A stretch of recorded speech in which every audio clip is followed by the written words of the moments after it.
So, welcome. Thank you so much for joining our presentation. We will talk a bit about our project. Earlier this year we completed called Monetopolis, and we will talk a little bit about the insights of it and our journey about this little bit big scale that merges so many different fields, and we will try to give a bit insights. Yeah, maybe. This is Fehime 7. Hello. I'm Martin Wisniewski, and we were working together with Treibkraft Theater. It's a theater group from Hamm and from Nordrhein-Westfalen. And we worked on this project in total for 3 years and made lots of experiences. And we just want to present you what we did. It's a mixed reality performance, so it was embedded into a gamified theater, but people were wearing Quest 3 headsets and they were all connected in real time. They could see through the glasses, see everywhere, and we were just like mapping content inside the room while they were performing. And they were all connected in real time. So it merges this live theater performance. We have two actors, kind of also the moderator of the whole show, and then we move the audience into our playground where they are playing so many mini games while they're in the Saar field, and then they go back for the discussion. In a minute we will explain a bit more detail. And from the content side, from the concept, it is inspired from this board game Monopoly that everybody knows, and we wanted to use the game mechanic of Monopoly into this new structure, and through getting inspired from there, and we wanted to look through money, morality relationship. yeah, so the piece was about money, thinking about money, what is money, how money will change you, will you be a good person, will you be a bad person, asking questions like this. This was the topic of the play. Maybe we just proceed. We will give you a short impression of how the piece was. It's a short video, so maybe you will just start it.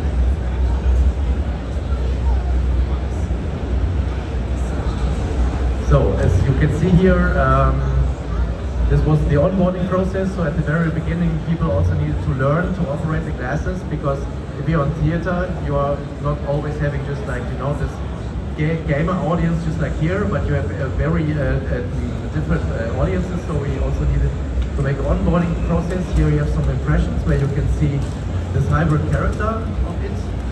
Maybe I just, oops, sorry. Yeah.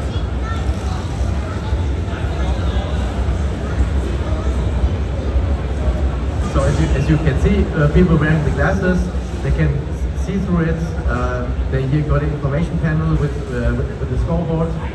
Here we have an impression how they walk through the room. In the center was this golden heart, and both realities were really mixing good together, just like, you know, this content from the glasses and the content from the reality. And as you can see, we are also wearing the costumes, so it was also about good and evil, you know, just like the devil is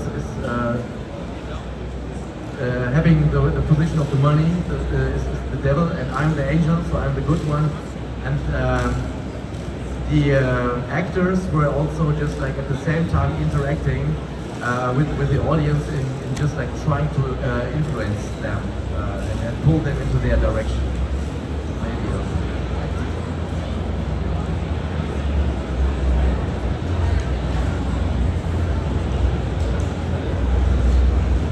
So, like, this is already what we explained. Maybe we can pass this. And in the structure, it is it's like 4 parts for us. First, we welcome the audience in the foyer. First, just some warm-up, little bit training for the VR, some basics, so later on they are not getting overwhelmed and they also can get a bit more familiar how to use, like with the hand tracking and everything, and with the idea of the whole performance, this character, two character, their motivation, the idea behind. And this is also a little bit an educational part, we can say, because we also targeted a lot of like teenager groups, school groups, for them to also start a discussion point about money and morality. After this first part, they move to this big playground, and there they go through a lot of competitive games. They go through a lot of competitive games. We call them mini games, and here we use a lot of also the possibilities of VR is providing us. So we use their body movement in some of the games. Here they are trying to catch money rain. They're raining money on them. And there are some other games like this. Some is more competitive, some is a little bit more cooperative, or we can say that focuses on the moral part of it, so they can also gain on their moral decisions. And in the middle of this process, we switch them. Yes. So this is really just like, this is really just like having a playground, so people are walking around, and we could control, let's say, just like the reality of the people. For example, at this example, we had just like spheres. You could go into the sphere, and then all of a sudden you did not see the reality. So people were then just like standing still and not seeing anyone else, while all the other people could see them standing there. And we at the same time as the operators of this piece could just like from the administration panel push some buttons, trigger some scenes in the glasses, and in that way really form the reality. It's just like having a stage design, but not only in the background, but really just like changing everything they see. We will also have some examples later on. And then after this playground part, there were also just like things you can do in reality, the other things you could do just like in the mixed reality world. And then at the end of this piece, everyone was getting back to the real reality again, turning off the glasses, and then they would have a discussion about their play experience and about the context of the piece, just like about talking about what money is and why did you play in a game like this and that and so on. So this was the final part of the piece. And we always have a ranking, like throughout the game, they always ranked based on their moneta and the money in our performance and moralis points. A big aspect of this project was definitely the multiplayer part of it. It's not only the technical side, like all these 20 glasses were also connected to each other on a server. This is already a huge task in itself, but also designing the experience, something live. The core of theater, this like liveness and togetherness aspect of it, we always try to also keep and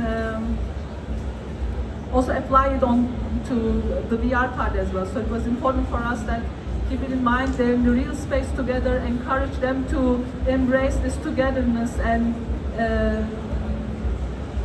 make it special that they are live there together. Just like, compared to just like a pure VR experience where you just like do not see the reality. If you would be connected, then you would be connected with some random people, but here everyone is together in the same room. The next challenge would be also just like the game design questions, because again, theater context, there's a very diverse audience, not just like hardcore gamers coming there, but also sometimes people wearing glasses like this for the very first time. And also at the design of the mini games, we needed to make the games just like very pick up and play kind of style, so that it's easily understandable without having any tutorials. Just like, you know, we just like very thought a lot about how can we design the games that people just like understand it just like instantly. Yeah, it's also written a pick up and play approach. Yeah. So many different background of people. For some of them, it's getting so easily overwhelming, and it's also an interesting process for us to see people play it. Every time they also figure out something we didn't think on purpose. They figured out how to do money laundering, for example. Yeah, we at one performance we actually had one guy who did actually really money laundering, and he found some sort of bug in the code that we were not aware of. So obviously the Monopoly metaphor really worked. Another big challenge was we used netcode and Unity to synchronize the classes. It was pretty nice, really real time, but one of the aspects was we had the admin tool on the laptop and the rest on the glasses, and the way netcode works, they were not interoperable. And we did some hackery stuff to make it run, because normally netcode wants to run the same client on every device, so it's just suited that thing would just only run on the glasses, but we had the setup with glasses plus the laptop. That was a little bit just like not that easy to make. And then the next point, as you might imagine, testing this thing, this multiplayer, having in a real physical space, testing is hard. For example, also the upscaling of it, just like testing the 3-person, no problem, but then testing it with 10 or 15 person, a little bit more difficult, because we just needed to invite groups to test with them, and then you had one test. I just remember the first test was just like testing the infrastructure of the internet, so just like if the load of the router is able to handle all the traffic that we had, and it was pure chaos. the very first testing, and then also the app crashed really many times. It was very good to also to see what traffic is possible to send through the network. So the first test was also very important. Yeah, the operation side of making a multiplayer experience is huge, and it is also not something to put in a book. It doesn't have a description. It's unique to the project, unique to the requirements and the needs. And with the theater budgets or culture budgets, you always have only limited resources or help. So this is something we would strongly recommend people to keep in mind. It's definitely not the same as making a single player experience when it comes for the operation, testing, iteration. It's really exponentially growing. Yeah, we a little bit mentioned about this game mechanics part of it. Our games, our VR games, the mini games are actually single player in itself, but we always also had to keep in mind that they are in the real space. There are 20 people moving around together. The safety is an important aspect there. We were trying to add some extra design decisions here and there, so that kind of navigate their movement in the space, so they are not accumulated in one space, and also be aware of this, and also use the physical space in all these games. Like we have 360 videos also is part of this message, the storytelling part of the whole thing. In the VR XR area, they are exploring these, and these are also something you go into to trigger. And then I already mentioned it before, it's just like the magic of really forming the reality of the audience, because I was doing the technical administration of it, and then I just knew if I press this button, and something will happen on the reality of the people, just like turning, for example, the games on or off. Or there's one scene we also will see a video of it, where their rain is starting money is starting to rain from the heaven, and people, we did not told them what will happen, but then they already said, oh wait, oh look, there's money, and then people just reacted on this, and just like, you know, being able just like to form the reality of a complete group and all in real time, it's quite, yeah, it's quite a, there were just like sort of magic moments in a certain way. We will see some footage of it afterwards. Then this is the operation desk, so this was my working place there. We also had some aspects where people could just like sort of trading money, and then I could see all the scoreboards from all the players in real time and could also modify the scores. And we also had this event card, just like from Monopoly, where you just like, I don't know, here is a special event, do you want to take it, yes or no? That part was fully analog, moderated by the actors. So this was also important to really do not only have digital, but also at the same time analog, to make it really just like a hybrid thing. It was very stressful for me also, because people, sometimes we had also technical problems. We will come to this later. And then people were also always approaching me while I was doing the administration of the piece. And then it was very stressful, so we put up the sign, please do not talk to me. This is then how it looked in reality. I really like this picture. It was harsh. And here an impression just like of the administration user interface. We needed to do a little trick. It was not, we were not able to compile it as a single application. We needed to run this in Unity itself. For certain reasons, if people are technically interested, please come to us, we can answer every question. But this is just like giving you an impression how the user interface looks like. So every connected client you can see here, and they could see the scores in real time at this event.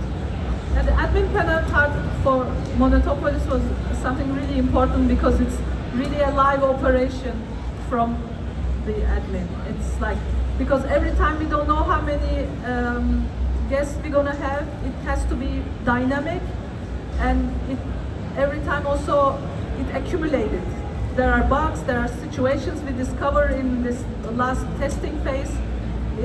Then we had to constantly add some new features onto it. Yeah, because being connected in real time was important, because we had always had a real-time scoreboard, just like a real-time high score, just like who has the most money on their account.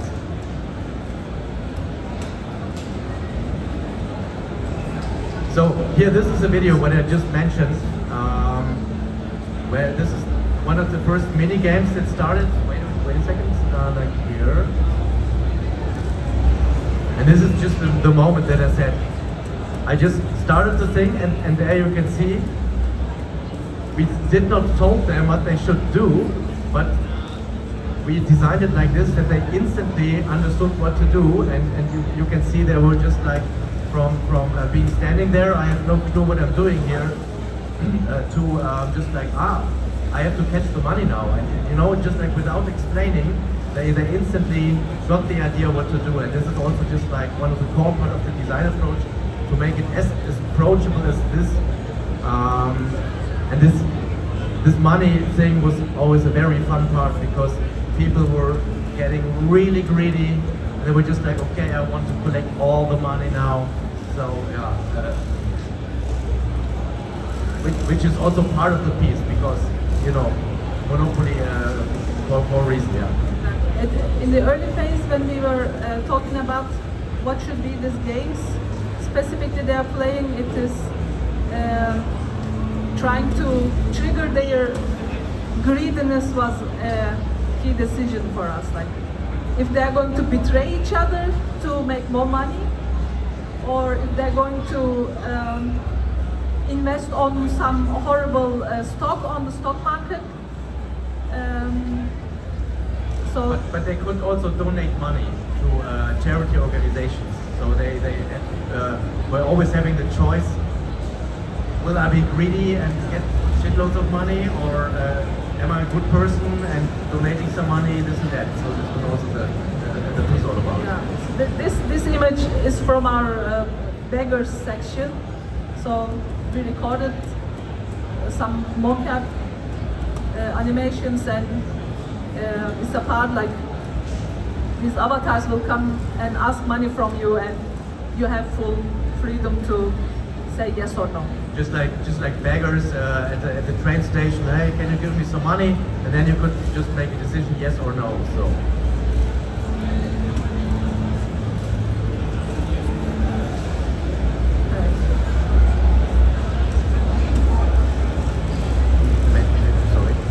Maybe just an impression here. This is also just like where we recorded motion tracking with the actors, just to give an idea.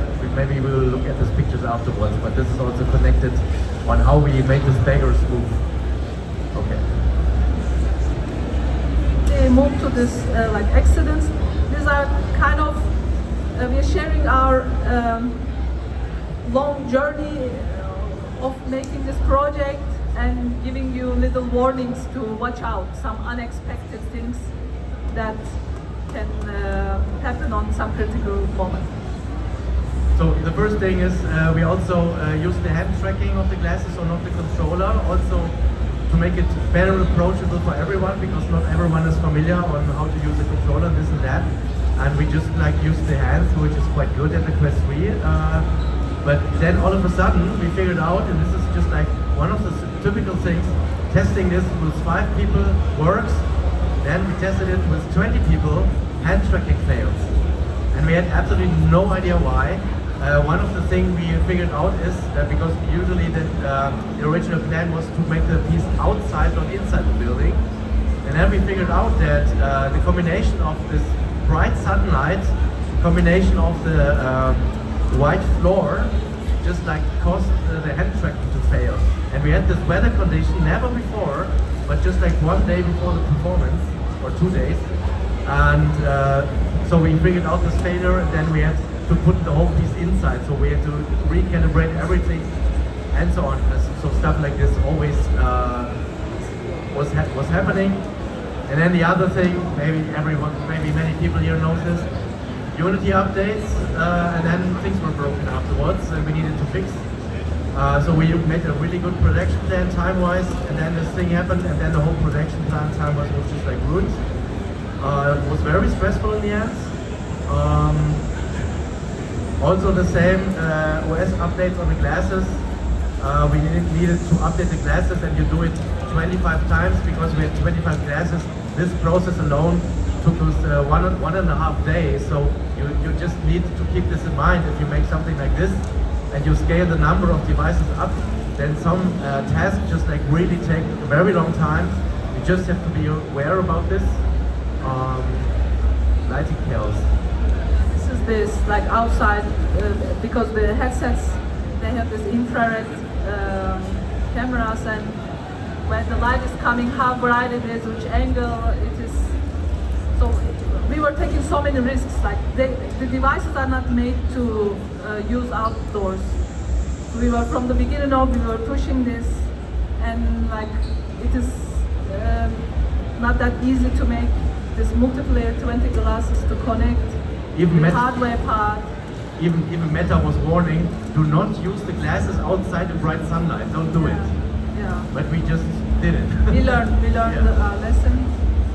It was in one of the performance, constant blink sounds from 4D controllers, and we cannot do anything. It didn't happen until that moment, but it ruined the whole performance. Then later on we went back and figured out how to make it silent, but these are like when you work with a lot of hardware, there are so many unpredictabilities. Yeah, just like as a key takeaway, if you do something that works on 1 or 2 devices and then you do the same on 20 glasses at the same time, there might be unexpected things happening. You have just to be aware. In the last week we were just like urgently fixing this kind of bugs, and it was just like a horrible process sometimes. It's like this notification sounds coming just started somewhere, and we didn't know why now, so yeah. I don't know if we are ruining some people's appetite for making any multiplayer XR projects. Don't be afraid, just, it's fun. In the end, it's fun, despite of all the trouble. In the end, it's magic, right? Yes. Should we move already? This is our last chapter. But we cannot, of course, say how to do this, how to do that. It's only our experience, and definitely we didn't do everything right. Even for ourselves, there was, of course, a lot of struggle. But like bringing games, technology, and theater groups together, this is a little bit a special combination, and it is definitely dependent on very good communication to be able to make a project with this mixture of groups.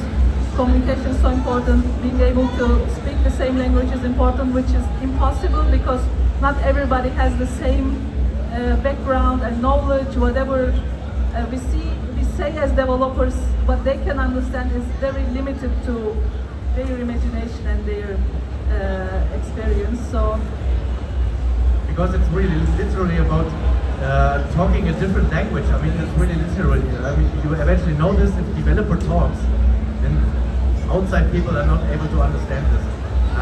And this was not only the language, but sometimes also the concept. Just like, you know, if you make just like classical theater, you will always have rehearsals. You try out things. Just like, hey, can you try to make it like this or make it like this?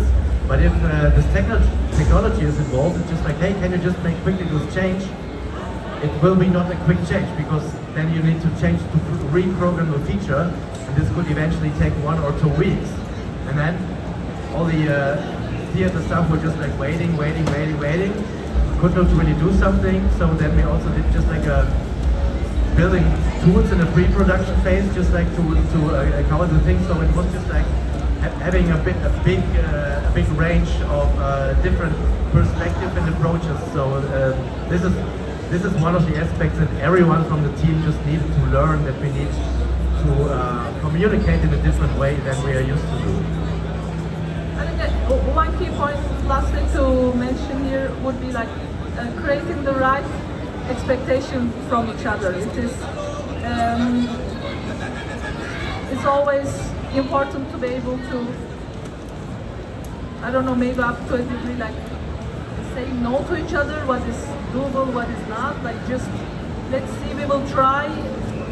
Sometimes it's too vague to use in a process like this, because when we say let's see, we will try, it involves so many levels on design, testing, implementation, and checking if the idea works or not. It doesn't translate the same way to the others in the group, so it is important to think on it like, so the others in the team, they don't expect you to deliver something else. Make sure they know what you're gonna deliver, more or less. Good old days, our memories. Yeah, some impressions on how a production like this can look like. Yeah. Yeah, you see also all the glasses outside. We started in the winter earlier this year. Yeah, so this is. It was a quite fun time. Definitely.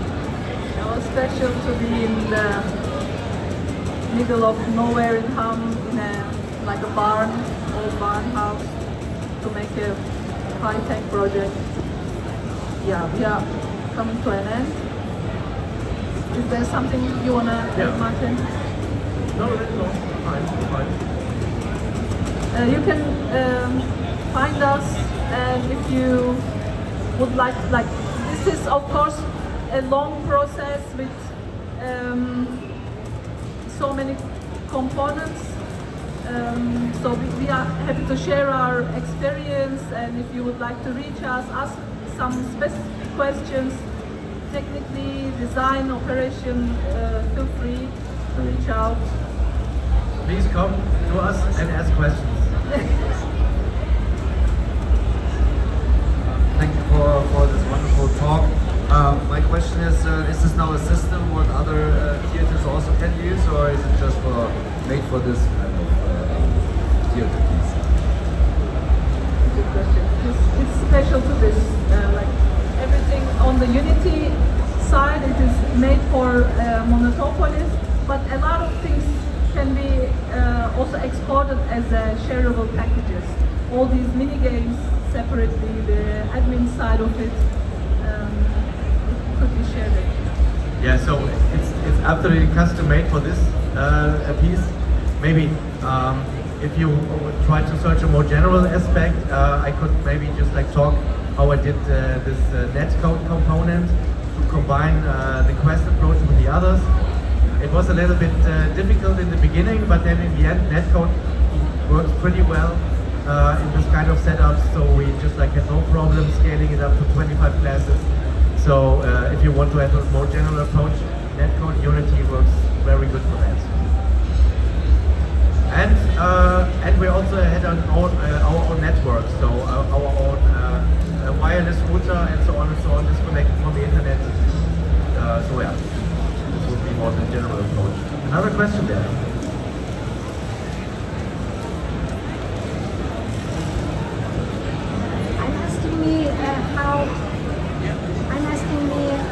What was the main reaction of the audience? What was their fun factor or their aha moment? And is it possible to experience it again in the future? Starting from the second question, we don't have any performances decided yet. We will be happy to play it again if there are opportunities. We are looking for options for that. For the audience, it was, I think the first moment they get the biggest surprise, the reaction when they go into this playground, the Saar playground. And when the first time the games are open and when they start walking towards them and start interacting and they realize they can really do things, I think they get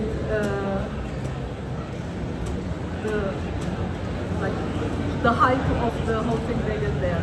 Yeah, maybe just like if you think immersion, it was just like what I mentioned before, we had a quite long onboarding process because everyone from absolute beginner to VR expert needed to learn how to operate with this device.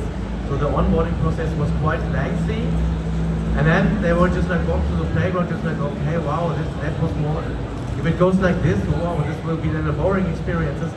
And then the mini game started, and then they were just like directly in the immersion, and then they just forgot about anything else, just like in a 1 minute time frame. So maybe this explains it also in a good way.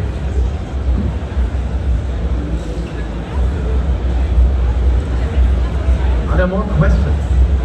If not, you can also reach out every time. We will answer questions, no problem. Thank you so much.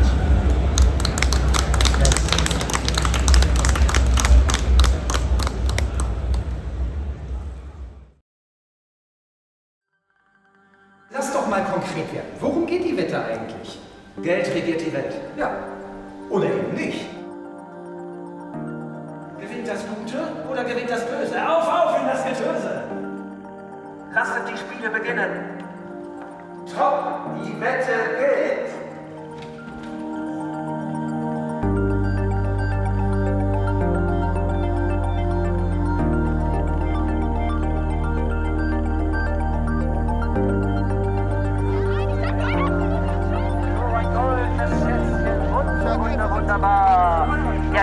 Ja. Mehret euren Gewinn,